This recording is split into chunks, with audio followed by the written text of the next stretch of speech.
Ibu Bapak yang terkasih dalam Tuhan, syukur untuk hari ini yang telah kita lewati. Dan lebih daripada itu, syukur untuk perjumpaan malam ini, boleh menikmati sapaan kasih dan ketukan cinta Tuhan dengan merenungkan firman Tuhan dalam sorotan tema yang mengatakan, buanglah segala iri, cemburu, dan kebencian. Lukas 15 ayat 25 hingga 28 mengatakan, tetapi anaknya yang sulung berada di ladang, dan ketika ia pulang dan dekat ke rumah, ia mendengar bunyi seruling dan nyanyian tari-tarian. Lalu ia memanggil salah seorang hamba dan bertanya kepadanya, apa arti semuanya ini? Jawab hamba itu, adikmu telah kembali dan ayahmu telah menjembelih 2 lembu tambun, karena ia mendapatkannya kembali dengan sehat. Maka marahlah anak sulung itu dan ia tidak mau masuk. Lalu ayahnya keluar dan berbicara dengan dia.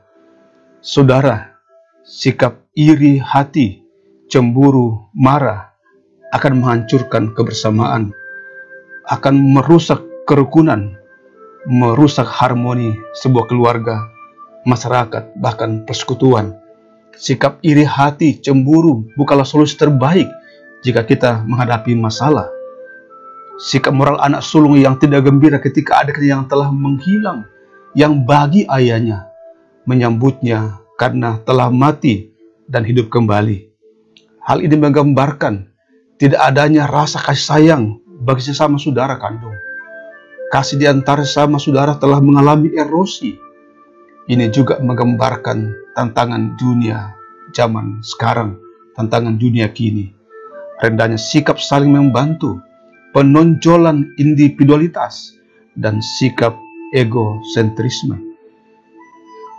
Sikap anak sulung yang merasa telah bertahun-tahun melayani ayahnya, tapi belum pernah memberi seekor anak kambing untuk bersuka cita bersama teman-temannya, menggambarkan sebuah moralitas keberagamaan kita, bahwa walau kita merasa bertahun-tahun telah beragama, telah bertahun-tahun merasa melayani, entah di gereja, entah pelayan-pelayan lainnya, merasa anak sulung, tetapi sikap hati belum mengalami pertumbuhan ke arah Tuhan di dalam Yesus Kristus.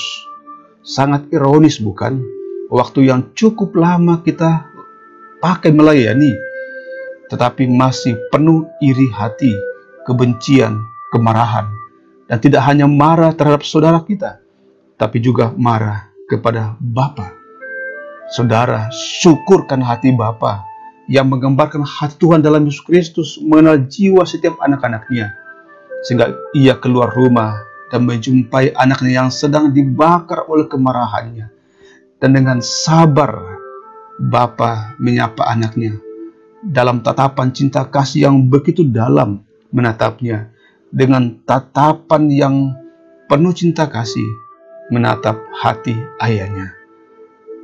Saudara, bagi yang belum bertobat, yang masih menyimpan iri hati, benci, kemarahan, saatnya sekarang bukalah pintu hati, bukalah pintu hatimu. Sekarang bertobatlah, sekarang juga. Kita berdoa, ya Tuhan, Engkau yang mengenal hati dan hidup kami, mengenal pelayanan kami, mengenal setiap relasi kami. Ya Roh Kudus, bantu kami mengelola hidup kami, mengelola emosi kami, mengelola persaudaraan kami menjadi persaudaraan yang harmonis, pelayanan kami yang memuliakan Tuhan. Jika masih ada iri hati, luka-luka lama dalam hati kami, dalam keluarga, di tempat kerja, di tengah-tengah pelayanan, terima kami bila malam ini kami datang dalam pertobatan. Basuh dan bersihkan hati kami dan hidup kami, seluruh hidup kami. Jadikan kami bertumbuh mengalami persaudaraan dalam semua terpanggil melayani Engkau, hingga kami mengalami Tuhan yang limpah kasih setianya, menerima kami apa adanya. Sekarang barang kami telah letih setelah hari ini kami bekerja, hari ini belajar dan melayani. Karuniakanlah malam ini sebagai malam kasih karunia-Mu untuk beristirahat. Jauhkan kami dari yang jahat, lindungi semua jemaat-Mu dimanapun berada. Perjumpakan kami dalam kasih-Mu melalui doa-doa kami. doa-doa pribadi dan doa-doa keluarga. Terkhusus untuk orang tua kami, lindungilah, dan yang sakit, sembuhkan dan kuatkanlah. Dengarkanlah doa hamba-Mu, semua demi nama Yesus. Amin.